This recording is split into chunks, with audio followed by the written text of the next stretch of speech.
right, everybody. Welcome back to Mr. Drew Paints With You.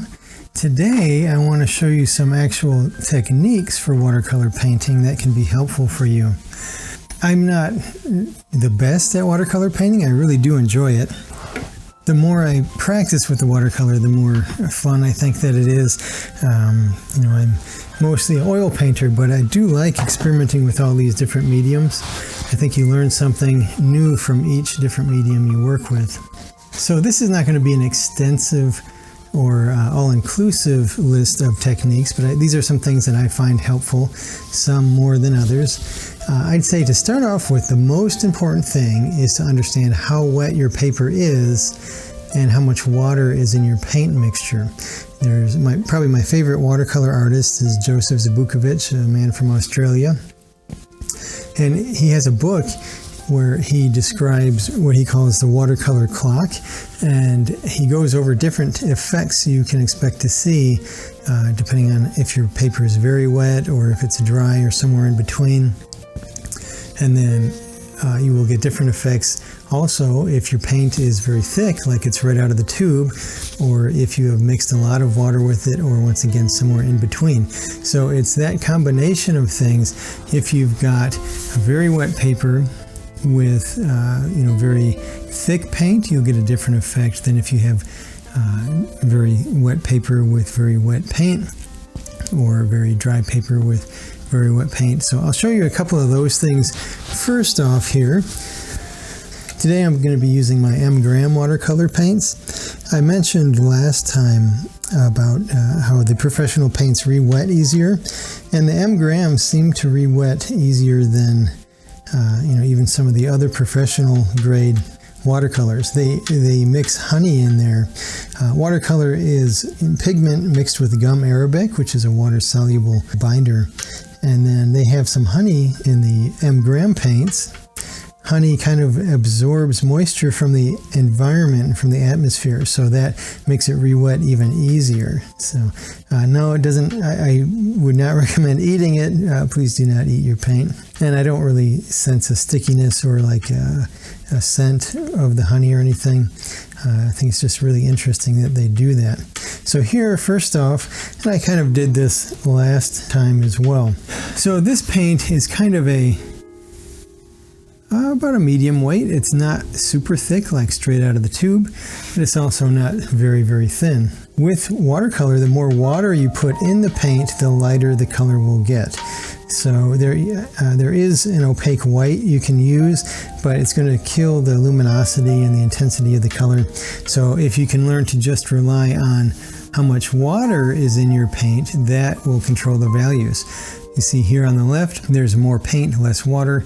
On the right, there is more water, less paint, so the value is getting lighter. And then it also does run a little bit more as well. Let me wet the paper, and then I'll use some different thicknesses of paint on there. I'll just use a clean brush here. So here, I'm going to try to really soak the paper. I don't know if you can see that glare or that glisten from the water. So I'm going to soak the paper, and this is Arch's 140-pound paper. This sheet has yellowed some.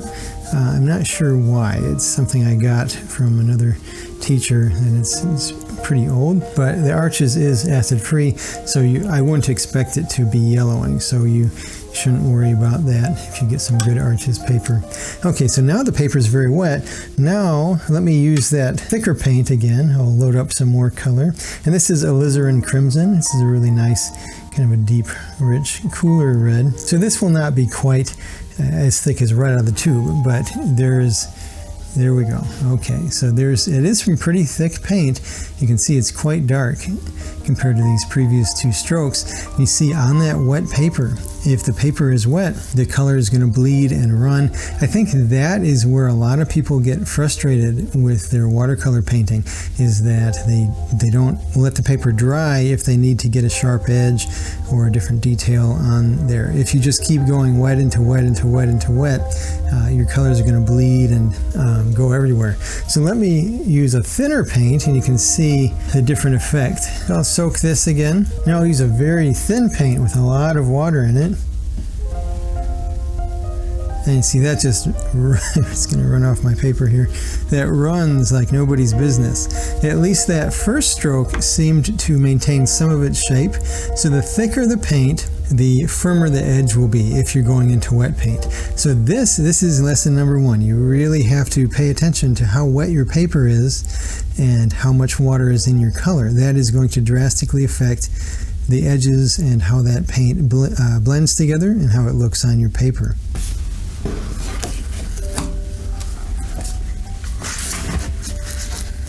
Okay, so now I've got a new sheet of paper, and this, you can maybe see, this is a new piece of Arches. It's a brighter white paper, and that's the way it should stay. I've never had it yellow before, so I'm not exactly sure if that other paper was just bought with kind of a buff color rather than the white. I prefer the white. It gives a little more vibrancy to the color.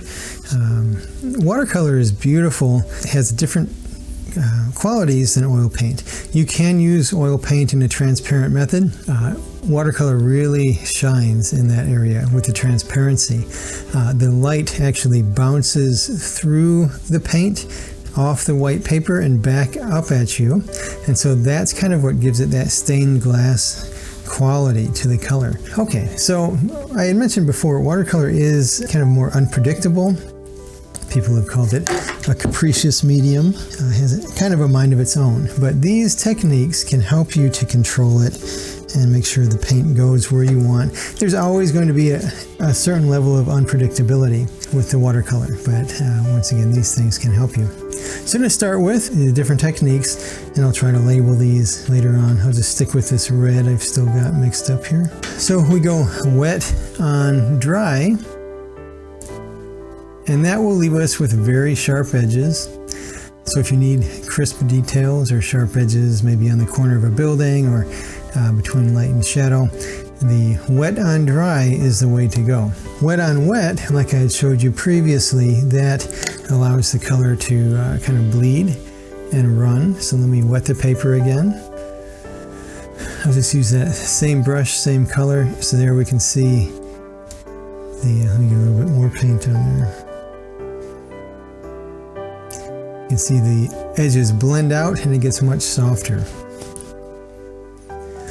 You can drop color. Let me get a few different colors here. Let me wet the paper first.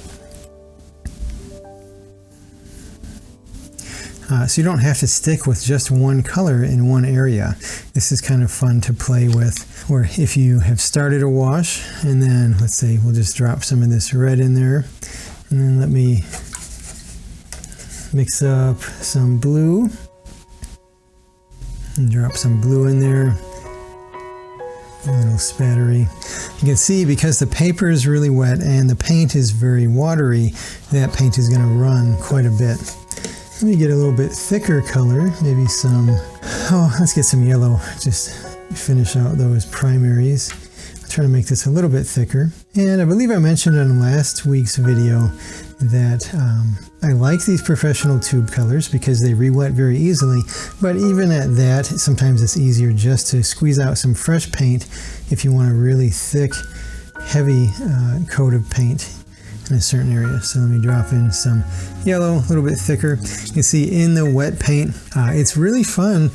I mean, it can be frustrating. You don't want to completely lose control of the color, but it can be really fun to just, especially in a few areas of the painting, let it do what it does. Just let the watercolor blend and move around the paper. Okay, this next technique, this is something I have done quite a few illustrations in watercolor. Funny story about that I might share with you in another video, but this technique kind of saved my neck, especially when I was just starting with watercolor. I wasn't too confident with it. And this technique here I'm about to show you helped me control the paint more than just about anything. So I'm going wet on dry, so this is kind of a medium heavy paint. So I'll put wet paint on that dry paper. And what if I wanted to soften that edge? I'll take a damp brush. I don't want it dripping, I don't want it soaking, but just a damp brush, and usually I'll test it by just wiping it on my finger, and I want it to leave just a little bit of water, but I don't want it to be dripping. So get a brush that's got a little bit of water in there, and then we can go up and just use that wet brush to blend out that edge. And so now you can see I have a sharper edge on the top, softer edge on the bottom. So that technique is one of my favorite. I use that all the time. I'll put a stroke down. I try to always have a damp brush in my hand, along with my brush that has the color in it. That way I can soften an edge when I need to, like that. You do have to be careful how much water you put in there though. That's just kind of a constant battle with watercolor painting, is how much water is on the paper, how much water is on the brush. Let me do that again, and then let me show you if I really put a ton of water in my damp brush. It kind of causes me to lose control a little bit. It wasn't too bad, but you can see it's just carrying that color down. That will lead me to another technique here I'll show you in a little bit. So here, just a damp brush allows you to control that edge without it continuously running. So try that out. All of these techniques I would try out and experiment with really before going to a final painting, and then maybe warming up by doing smaller study paintings rather than jumping into a big finished painting right away. You could experiment with all these techniques on the cheaper watercolor paper. I showed you some of that in the last video, but it is going to react differently than it does on the nicer paper. So it is kind of a expense. This watercolor paper 22 by 30 inch sheet is, you can find for around $7 or $8 at Hobby Lobby. Use your 40% off coupon and save yourself a couple bucks there. If you're really into it and you're really interested in watercolor painting, you can buy a whole pack, like a stack of 12 sheets or a stack of 20 sheets, and you can save yourself money on the sheet cost per sheet. But I usually just get 1 or 2 sheets at the store. Something to notice here as the paint is drying, if you can see on this one where I just used way too wet of a brush to try to soften that edge, and you see the water, how it's kind of bleeding back. It gives kind of a back wash there, and it leaves this strange dark line that I might not want to be there. So that's where, once again, just controlling how much water is on your paper and how much water is in your paint, you really need to practice that just to have a more predictable edge and what you're going to want in your painting. For this technique, I am going to sprinkle some salt in a wash. So I've switched over to some green here. This is sap green. That's in a very nice color. That was ultramarine blue. That was alizarin crimson, ultramarine blue, azo yellow, in case you're curious. So here, I'm just going to put kind of a wash down. It's not super watery. And then let me get my salt shaker. I don't have regular iodized salt. I have some sea salt. So in a grinder, let me just sprinkle a little bit of that on there. Watercolor, I had mentioned before in the last video, it doesn't really have much of a texture to it, especially if you go on a hot press, very smooth paper. Even these strokes up here, there's really not much texture to them. So we have to find ways to add texture to our painting. The salt, I'll show you that later. Once that dries, it creates these kind of flower shapes, almost like snow. And so that's a way you can add texture. You could also just use a sponge. A natural sponge would probably work better, but if you use even a sponge like this, you can get in some different textures. If you wanted to maybe imply shrubbery or foliage or something like that, you could mix up different colors and just kind of dab it on there with a sponge. The next technique, this is also including a specialty material, the PBO drawing gum, the masking fluid that I had showed you last time. For this, you're going to want to use a brush you really don't care about. Don't use your expensive Kolinsky Sables for this. Just use a cheap craft brush. It should hold its shape pretty well. And I've actually seen people use dip pens, like the old inkwell pen. So this is kind of glued shut here. Okay, there we go. It's kind of embarrassing. Sorry. So you can use, even a Q-tip or like a toothpick or something like that to apply this if you need very thin little lines. You can put some soap on your brush beforehand, and that will keep it lasting for a longer time, keep your brush in shape.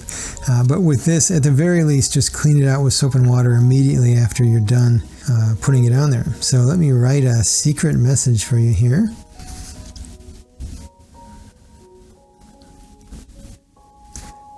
And I like this masking fluid because it's got a little bit of a blue color to it. It helps you see where you're putting it. And it's a nice consistency. You know, it's not super thick like a jelly. It goes on pretty much like a watercolor paint. And so you can control it for some of those thinner, more detailed areas. If you have a very important area that you want to mask out, let's say you're doing, you know, a figure that's surrounded by the woods, and you need the face on that figure to be very, very light, and you want to protect that, you might want to put a couple coats of this on just to protect that area and make sure that the paint's not going to bleed through. I'm going to let that dry here for a second. I'm going to scoot the paper over and keep going with some other techniques. And you can already see here on the salt technique how that the salt is absorbing the color and it's leaving us with these little blooms in there. The salt crystals, once the paint dries, you can just dust off, and that's kind of a fun technique to play with. What else? Lifting color. Okay, let's actually scoot back. I'm sorry about that. Let's scoot back over here. So let's say you have a color that's dry and you wanted to lift some of that color back out. I showed you last week how you can use, if you wanted to use a toothbrush, maybe just soak it a little bit, get a little bit damp on there. I'm going to do it on this one because I like that edge so much. Let me just lift out here. So you can use a toothbrush to lift out and just dab it with your paper towel so you can lift out some of that color. Some colors stain more than others, so you're never really going to be able to get back to the pure white of the paper, but this can be useful for certain effects. And once again, if you want like a glowing effect in your paint. You can also use just a regular brush. They do sell specialty brushes for this if you really want to scrub out that color. But this is a softer synthetic squirrel hair brush, and that's still doing pretty nice to lift out the color. In a wet wash, let me get a wet wash going here. In a wet wash it works as well, but the edges are going to bleed back in. On the, going over a dry paint and lifting out the color is going to leave you with a sharper edge. Okay, so let me put just another wash here. Not super wet. If you have a really wet wash with a lot of water, or maybe there's a lot of water on the paper already, then if you try to do this, the paint is going to just kind of fill back in those wet areas. So here you can do a lift out with a brush that is pretty dry. Really, the drier the brush in this instance, the better. It's going to soak up more of that color.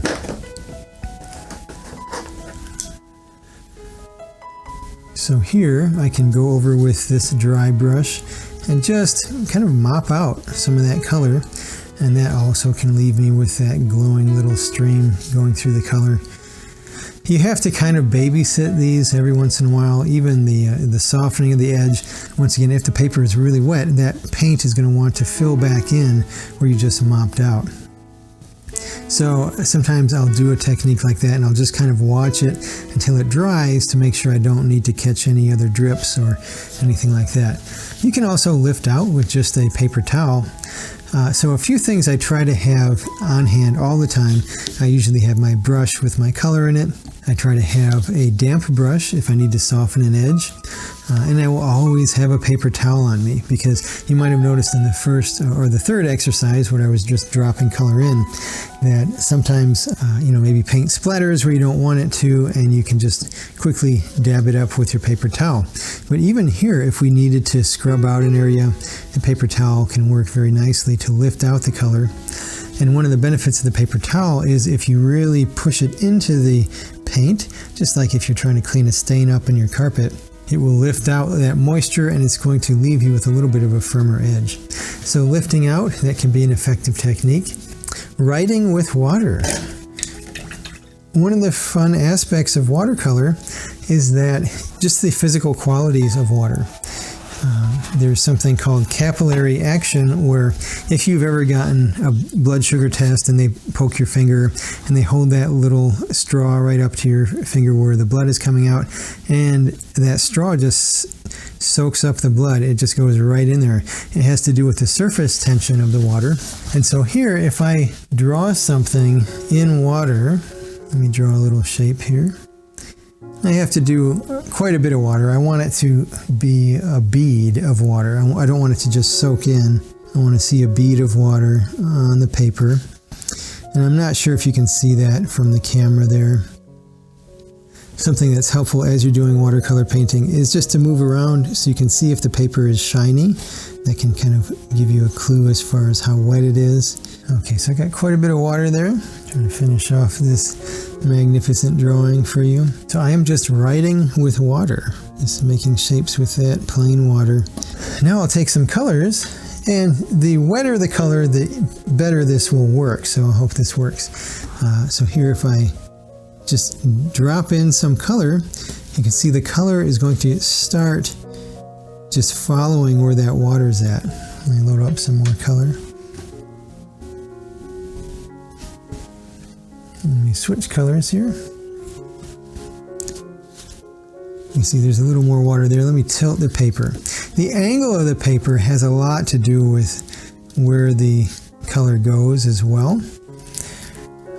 For one of these final techniques, I'll show you that. But you can see that the water is just kind of seeking its own place there because of the surface tension.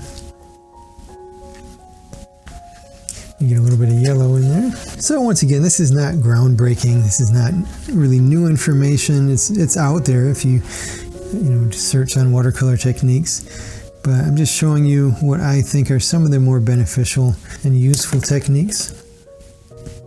And there's a lot of room for experimentation. So, I show you some tools and techniques you can use. If you have something in mind, like I wonder what this would do if I tried this with watercolor paint, just give it a try.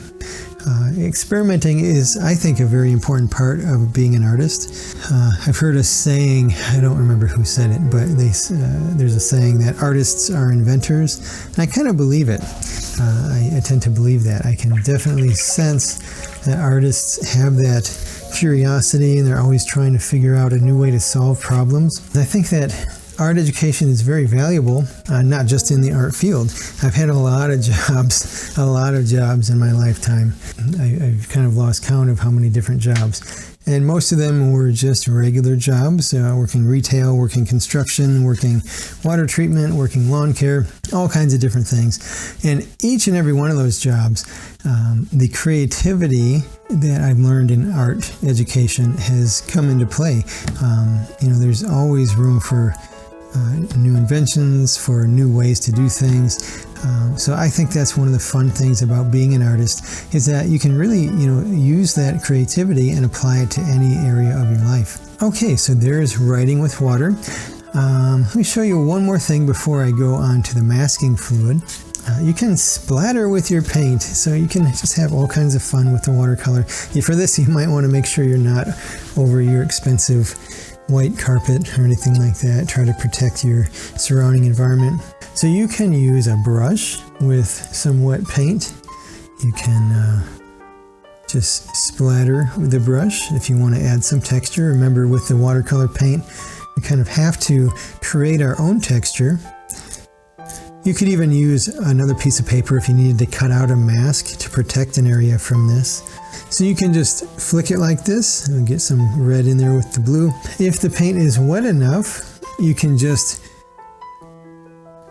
splatter it against your finger like that. Just tap the brush against your finger, you get the splatters. And then you can always use a toothbrush as well. The toothbrush is probably not going to hold quite as much paint as the paintbrush, but it does a pretty good job there. So, maybe if you're doing a night sky or something, you want to try to, for that you would probably have to mix some of the white in with your color, but get some texture there. So that's another way you can just have fun, kind of be a kid again and splatter the paint around. All right, let me scoot back over to our masking fluid. Let me show you how this works. Actually, I'm going to have to put a wash on there and let that dry. So here over on the salt, that's still a little bit wet, but I could dust away the salt and you can see that texture. Let me mix up a purple. I haven't used purple yet. I don't think I really have a purple in my palette. Magenta works amazing for making purples if you are interested in that. But I've got the alizarin here. Alizarin and ultramarine make a very nice purple, but not quite as punchy as the magenta would. You can buy a purple also, but I usually just mix my own. Okay, so now my masking fluid is dry. You want to absolutely make sure that's dry before you go back on top of it. So I'm going to put a wash here, and you can see that masking fluid, it's kind of like a liquid rubber. And so you can see it resisting the color. I'm going to let that dry, and then I'll show you how you can lift the mask off, because you really don't want to just leave it like that. And you want to try to lift it off relatively shortly after you're done with your wash. If you leave it on there too long, sometimes it can be hard to lift up. I have a special tool for that. I'll show you here in a second as well. Okay, one more technique, and once again, this is not an exhaustive list of techniques. There's a lot of other techniques that you can use. So do some experimenting, have fun with it, explore. I'm going to stick with the purple. I like that. I think it's kind of a fun color. So I'm going to show you how to do a gradient here. I mentioned before, using the damp brush to soften an edge is probably my most favorite technique to use as I watercolor paint. And then this is probably my second favorite technique to use, is the gradient. And you can do this, I'll do just one color, and then I'll do one where you switch colors as well. So for this, I could wet the paper first. I'm going to just keep it dry for now, but I want my paint to be pretty wet, and I want to put enough paint down so that I start to get a bead at the bottom of my brush stroke. You should be able to see it here once I get enough water in there. There, you can see the paint is starting to pool at the bottom of the brush stroke. That is called the bead, and that is very important. If you ever watch any of Joseph Zabukovich's videos, or even in his book, he's always using that. He kind of takes this, he starts his wash, and he moves it down the painting, and then is adjusting his colors and his values, all while this is wet. And so I am not the quickest watercolor painter, but he's amazing. He can do, in a couple of washes, he can finish a painting. And he uses this bead to control the colors and the edges. One video I watched of his, he calls it Mr. Bead. I thought that was kind of cute. Okay, so I've got this nice bead of color down at the bottom there. Now what if I want to make a gradient where it starts to get lighter? This would be very handy if you're doing a sky. The sky usually starts darker at the top, and then it gets lighter as it gets towards the horizon. So there, I'm going to just keep mixing. I'm using that same color, but I'm going to add more water to the paint for each consecutive stroke. So I'm adding more water here, and I'm layering over. Remember, you got to be careful not to have too much water, or it can bleed back into that top there, or potentially lift out the color. I'm going to dab my brush off and just go with a little more of a pure water, and just carry it down again. Oops, that might be a little too much water. It's bleeding up there. And there's some clean water here, and just carry that down. So this is kind of an extended soft edge. I was talking too much. I let that sit and kind of dry up there. It should blend out a little bit more, but if I had just gone and started mixing, it would be a smoother transition there. So let me go maybe one more time with some clean water, and just let that blend down. So that's a very, very helpful technique if you want that gradient, a smooth effect like that. As I start to do some more demonstration paintings in watercolor, I'll try to point out which techniques I'm using where, and hopefully that can be helpful to you. So I'm going to let that dry. I'm going to mix up a couple of other colors here. Let's try to go for a sky. Let's do a nice sky. And one thing, it's kind of embarrassing to admit, but I just started doing this within the last year or so, is pre-mixing my paints before I go on to my paper. And that has been very helpful. it's really frustrating especially if you're working on a larger watercolor painting and you get a color down and then you have to stop and mix the next color, and maybe you wanted them to blend together, but that first color has already set up and started to dry too much, and so they're not blending and you're getting these weird mushroom edges. So if you're doing some gradients with various colors, mix your colors up beforehand and then go and do the wash on your paper. That's another reason why I really like these palettes with the multiple wells. This is a different one. This is a steel palette with like a porcelain coating, so that also keeps the paint from just beading up. It'll keep it all in those nice separate pools. So that's one of the reasons I like having those separate mixing areas, especially if I'm going to do a wash there. This is another, I forgot to mention this. This has become one of my favorite pieces of art equipment for palettes like this. Sometimes they can slip around on your table, so putting some of that anti-slip mat underneath will save you a lot of frustration. And then even with oil painting, if I've got my glass jar with my mineral spirits in it, I put it on here and keep it from sliding around. Any of my students will know that trick. I like to give those out as gifts at the beginning of the semester. Not a really fancy gift, but just something that could be useful. Okay, so I'm going to try to mix up some of these colors beforehand. That way it should go quicker. The water I'm using to mix my paint with is getting pretty muddy looking right now.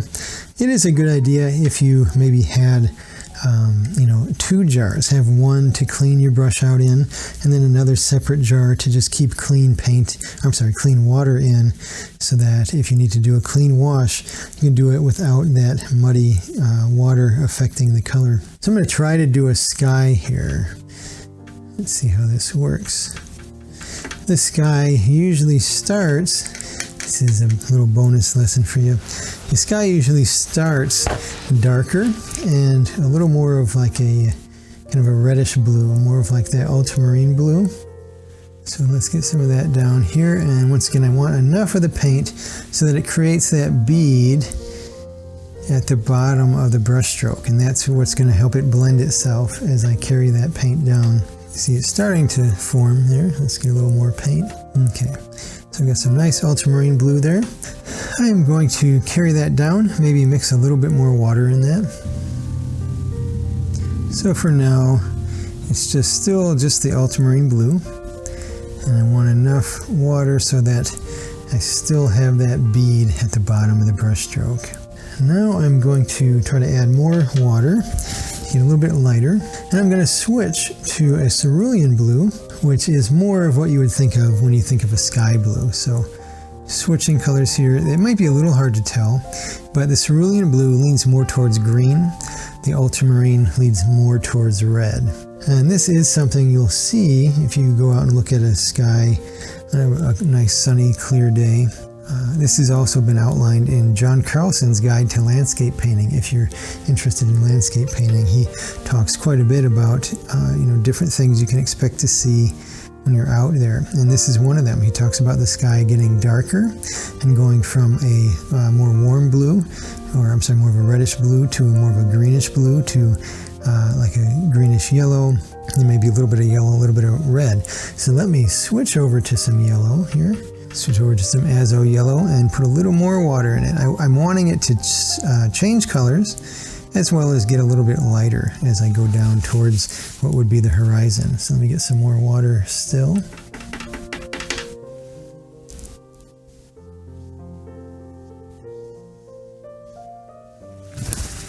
And then occasionally there will be just a faint little hint of red at the bottom of the sky, and that's another thing Carlson mentions, is that touch of red right at the bottom.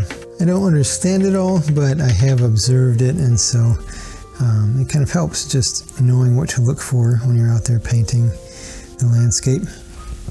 So here we're just softening that edge.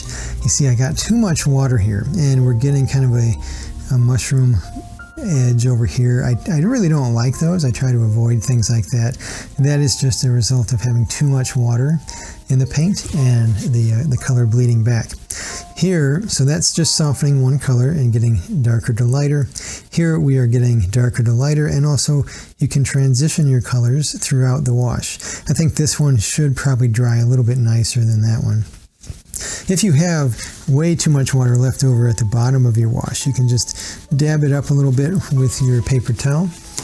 And one thing I forgot to mention is the tilt of the paper. I might have alluded to it briefly, but the angle of the paper. I've got this paper on a drawing board that's angled up at maybe about 15 or 20 degrees. And that's something you need to do, especially if you are working with a wash like this. You need that paper to be angled up.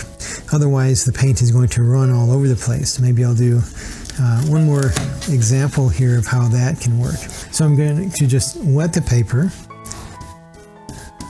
and I'll drop some colors in, and you can see how the angle of the paper is going to determine where that color goes. So let's go back with some of our blue there. There's a little bit of green in there.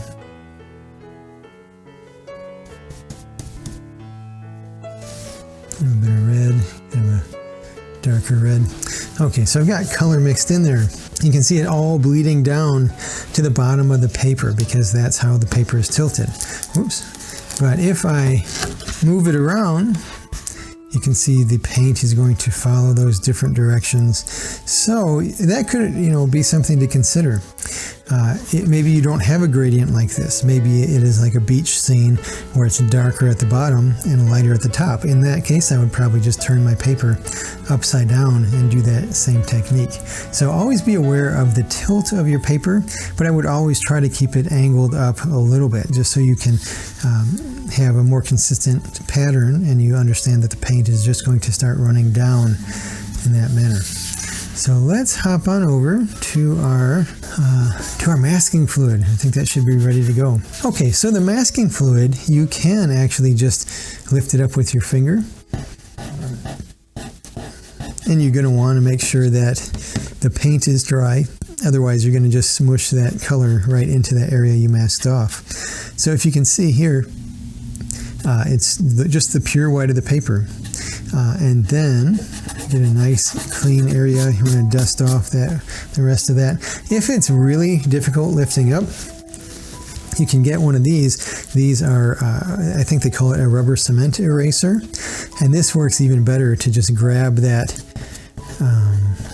masking and pull it off the paper. So this is what I would use, if that masking fluid had been sitting there for quite a while and it was hard to lift off with just the finger. So there, one of the interesting things about that is I could go back with a new color and now I could just paint back in that area if I wanted that to be a different color. So that masking fluid is very valuable because remember, you want to try to use the white of your paper as if it were the white of the paint. So you want to build your paintings starting lightest and going to darkest. With oil, it's different. You want to go dark to light. That works better because of the opacity of the paint. With the transparency of watercolor, working light to dark works a lot better. It's a lot easier to control. One other thing, let me show you real quick, is glazing. So I think this is the last one other thing. I keep adding new things to this video. Thank you for your patience. Thanks for watching. I hope you get out there and experiment with some watercolor. It is a lot of fun. It may be frustrating at first, but have patience with yourself. Watch some other instructional videos, get some good books. Start simple. Just start by playing with these exercises. Start by doing something like just one apple, just a very simple basic shape. I would like to maybe do a flower or something here in the near future. I may start with something more simple than that though. Okay, so glazing, one of the beauties of the transparent quality of watercolor is that, just like I mentioned earlier, that stained glass effect. You can imagine just like different color pieces of cellophane being overlapped on each other, and I really like that edge, so I'm going to save that. Sorry. Let me do some glazing over here. So if I was going to maybe take yellow again So you can work on top of your dry layers and still alter the color. You have to be careful, you don't want to completely lift it up, but that warms that up a little bit. Let's go with a blue. I'll go with the ultramarine blue. And as I layer this next color, you can still see that red underneath of it. So it's doing kind of an optical blending. And so you can see up here, it looks blue. Here, it's kind of giving us that optical blending with the red paint and turning into more of a purple color. Let's do some green here. Let me do some Viridian. I haven't broken that one out yet today. A nice, intense, cooler green. So there, you can see the difference. It's darkening the value of that red, but also altering the color of it. So glazing is another technique that can be very helpful. And that's one of the nice things about watercolor. Maybe you've got your painting done and you think, I just wish I could alter that color a little bit. Well, with glazing you can. You can do that with oil as well. You need some other mediums to work with, but I think watercolor really lends itself to that. But you do want to be careful, like I mentioned, not to scrub too much. If you've got very thick paint down there already and you bring a very wet brush on top of it, you keep going over and over it, it's going to lift that color up. So just be cautious, and that's another reason to just experiment with the paint and the paper and all these different techniques. So that's about it for today. I'm going to label these and then show you these at the end of the video. So thank you again so much for watching. I hope you have an amazing day and have some fun with watercolor.